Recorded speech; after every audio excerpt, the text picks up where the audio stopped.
வணக்கம் நண்பர்களே. காத்திரேவதி சீரியல் செம பரபரப்பாக போயிட்டு இருக்குன்னே சொல்லலாங்க. பரபரப்பான கட்டத்தில் பார்த்தோன்னா நம்ம ரேவதி காய்ச்சல் மாத்திரை ஒத்துக்கிடாமல் வாந்தி எடுக்கிறாங்க. அதை சாப்பிட்ட உடனே ஒரு கட்டத்தில் வாந்தி எடுக்கத்தால ரேவதி அப்படின்னு உள்ள விஷயத்தை கேள்விப்பட்டு அப்போது என் பொண்ணு கர்ப்பமாக தான் இருக்கா அப்படின்னு நம்ம ராஜராஜா ஒட்டுமொத்த குடும்பத்தையும் கொளுத்தி போட நம்ம ரேவதிக்கு சிவிட் கொண்டு மொத்த குடும்பமும் வருது. இந்த சைடு பார்த்தோன்னா நம்ம கார்த்தி எதுக்காக இப்போ எல்லாரும் ஸ்வீட் கொண்டு வந்திருக்கீங்க, என்ன உங்களுக்கு தெரியாததா, நீங்கள் தானே அப்பாவாக போறிய அப்படின்னு போட்டு உடைக்க நேரம் ஐயையோ ரேவதி வாந்தி எடுத்ததுக்கு காரணம் அவளுக்கு காய்ச்சல் அந்த இதனால ஃபீவர்னால மாத்திரையை சாப்பிட மாட்டேன்னு அடம் பிடிச்சி வாந்தி எடுத்திருக்கா அப்படின்னு உள்ள விஷயத்தை போட்டு உடைக்கிறாங்க. சரி, இப்போ எல்லாரும் வந்துட்டாங்க. ரேவதி, உன் விருப்பப்படி உன் தங்கச்சிக்கு பிறந்தநாள் விசேஷ் பண்ணணும்ல, அது இந்த பாட்டி வீட்டிலே கேக்கை வெட்டி பிறந்தநாளை கொண்டாடிடுவோம் சாரிக்கு அப்படின்னு அந்த இடத்துல நம்ம கார்த்தி அழகாக நம்ம சுவாதிக்கு பர்த்டே ஒட்டுமொத்த குடும்பமாக கொண்டாடி மகிழ ஏற்பாடுகள் பண்ணி பிரம்மாண்டமாக நடக்குது அப்படின்னே சொல்லலாங்க. அதை பற்றி தாங்க இந்த வீடியோக்குள்ளே பார்க்க போகிறோம். அதுக்கு முன்னாடி சேனலுக்கு லைக் அண்ட் சப்ஸ்கிரைப் பண்ணுங்கள் ஃப்ரெண்ட்ஸ். பக்கத்தில் இருக்க பெல் ஐக்கானையும் கிளிக் பண்ணுங்கள். அப்போ தான் நான் போட்டுற ஒவ்வொரு வீடியோவும் நோட்டிஃபிகேஷனாக உங்களுக்கு கிடைக்கும். வாங்க ஃப்ரெண்ட்ஸ், வீடியோக்குள்ளே போகலாம். ஃபஸ்ட்டு எடுத்த உடனே பார்த்தோம்னா சும்மா அதிரடியான பரபரப்பு கட்டம் அப்படின்னே சொல்லலாங்க. பரபரப்பான கட்டத்தில் நம்ம பார்த்துட்டு இருக்க நேரம் தான் பார்த்தோம்னா இந்த சைடு அந்த குளத்துக்குள்ளே விளக்கு அணையாமல் பாதுகாக்க அப்படியே நின்னதில் நம்ம ரேவதிக்கு ஃபீவர் காய்ச்சல் வந்துட்டு அப்படின்னே சொல்லலாம்.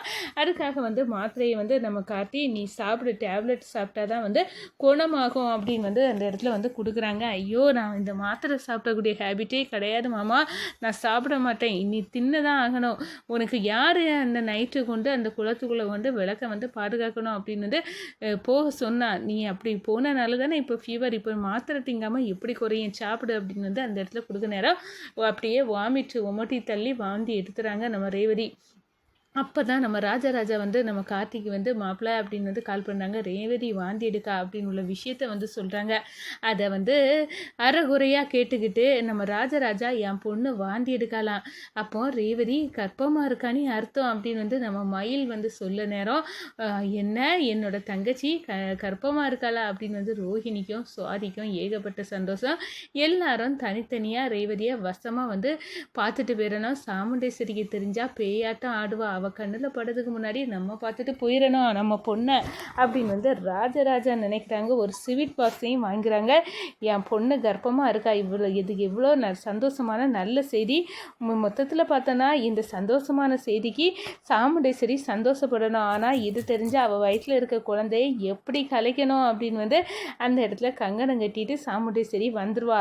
அவளுக்கு மட்டும் இந்த விஷயம் தெரியவே கூடாது, அவளுக்கும் சந்திராவுக்கும் தெரியக்கூடாது அப்படின்னு அந்த இடத்துல மறைச்சி வச்சுக்கிட்டு ஓடி வராங்க அப்படின்னே சொல்லலாங்க.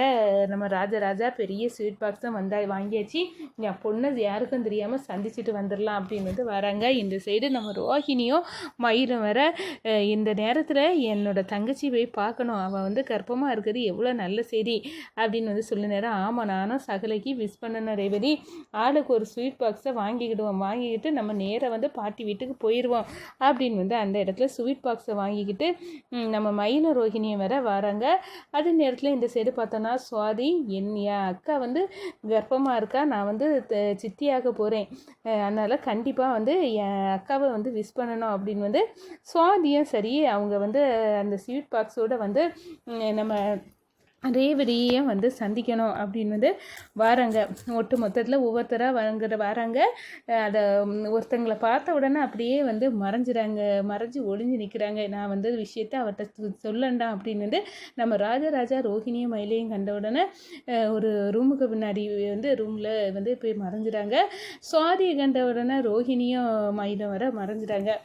என்னத்துக்கு எல்லாரும் ஆளுக்கு ஸ்வீட் பாக்ஸை தூக்கிட்டு வந்திருக்காங்க, என்ன காரணம்னு தெரியலை அப்படின்னு நம்ம கார்த்தியை ரேவதியை குழம்பி தவிக்கிறாங்க. ஒரு கட்டத்தில் பார்த்தோன்னா எதுக்காக இவ்வளோ ஸ்வீட் பாக்ஸை தூக்கிக்கிட்டு ஆளாளுக்கு தனித்தனியாக ஓடி வர அளவுக்கு என்னதான் விஷயம் நடந்துச்சு அப்படின்னு அந்த இடத்துல தெரியாமல் புரியாத புதிராட்டு நிற்கிறாங்க அப்படின்னே சொல்லலாம்.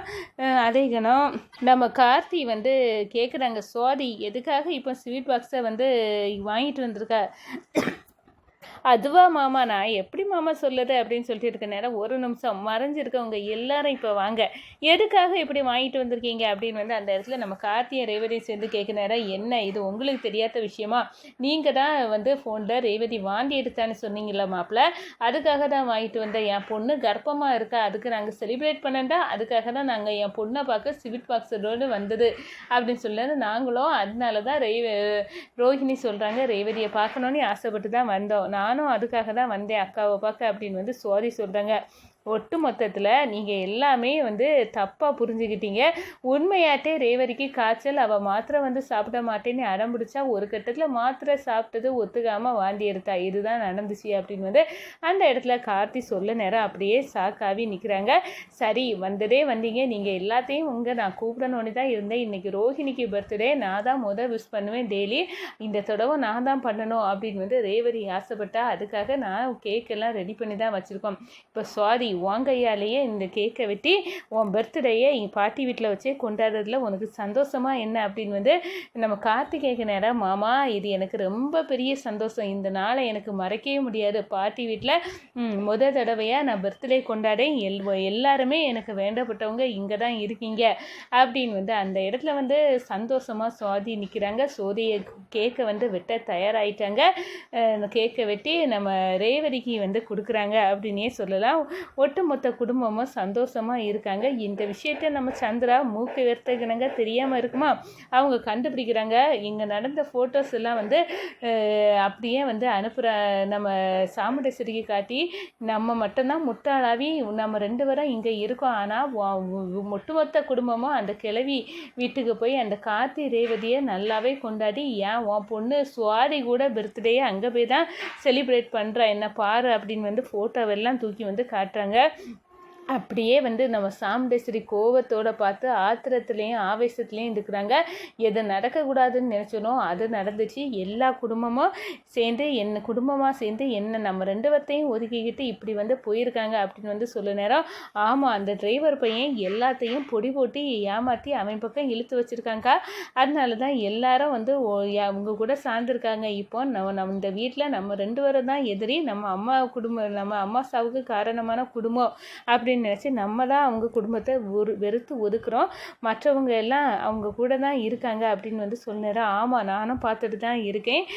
இப்போ இந்த வீட்டில் யாருமே என்னை மதிக்கிறதில்லை, எல்லாருமே வந்து அந்த கார்த்தி ரேவதி பின்னாடி தான் போய் நிற்கிறாங்க. இதுக்கெல்லாம் ஒரு முடிவு கட்டேன், எல்லாரும் வரட்டும் அப்படின்னு வந்து அந்த இடத்துல வலிமையில் விழி வைத்து நம்ம சாமுண்டேஸ்வரி கங்கணம் கட்டி காத்துட்டு இருக்காங்க. அந்த கிளவி வீட்டிலேருந்து எல்லாரும் வரட்டும், அவங்களுக்கெல்லாம் இன்றைக்கி இருக்குது அப்படின்னு வந்து அந்த இடத்துல வந்து தயாராகி பிரச்சனையை நம்ம சந்திரா வந்து தூண்டிவிட்டு அதை வேடிக்கை பார்க்க தயாராகிட்டாங்க. சாமுண்டேஸ்வரி வந்து எப்படியாவது வந்து அவங்கள எல்லாம் ஒரு வழி பண்ணணும் அப்படின்னு வந்து அந்த இடத்துல நினைக்கிறாங்கங்க. வணக்கம்.